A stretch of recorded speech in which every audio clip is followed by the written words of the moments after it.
അതെ, 100 ചില്ലുവാനം കിലോമീറ്റർ ഈ missiles guide ചെയ്ത് അവിടെ എത്തിച്ചിട്ട് പാകിസ്ഥാൻ തന്നെ പറഞ്ഞു കഴിഞ്ഞു, കൺഫേം ചെയ്തു കഴിഞ്ഞു, മൗലാന മസൂദ് അസറിന്റെ 10 ആൾക്കാർ, അദ്ദേഹത്തിന്റെ ബന്ധുക്കൾ മരിച്ചു എന്ന് പറഞ്ഞു കഴിഞ്ഞു, കൺഫേം ചെയ്തിട്ടുണ്ട്.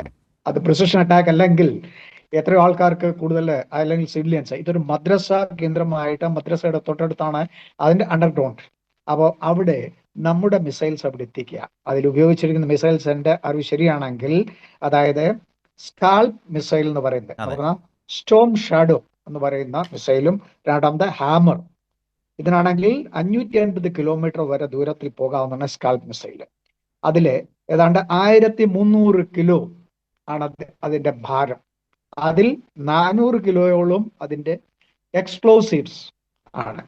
ആ 400 കിലോ സ്ഫോടന വസ്തുക്കളെ ആ ടാർഗറ്റിൽ എത്തിക്കുമ്പോൾ എത്രമാത്രം ഡാമേജസ് ഉണ്ടാകും, അതും ഏതാണ്ട് 4-5 മിസൈൽസ് അവിടെ എത്തിച്ചു എന്നുമാണ് അറിയാൻ കഴിയുന്നത്.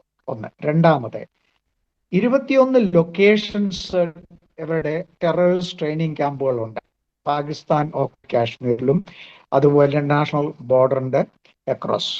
ഇതിൽ 9 പ്ലേസസിൽ മാത്രം നമ്മൾ കോൺസെൻട്രേറ്റ് ചെയ്ത് ഒരു വാണിംഗ് എന്നുള്ള രീതിയിൽ മാത്രമാണ് ചെയ്തിരിക്കുന്നത്.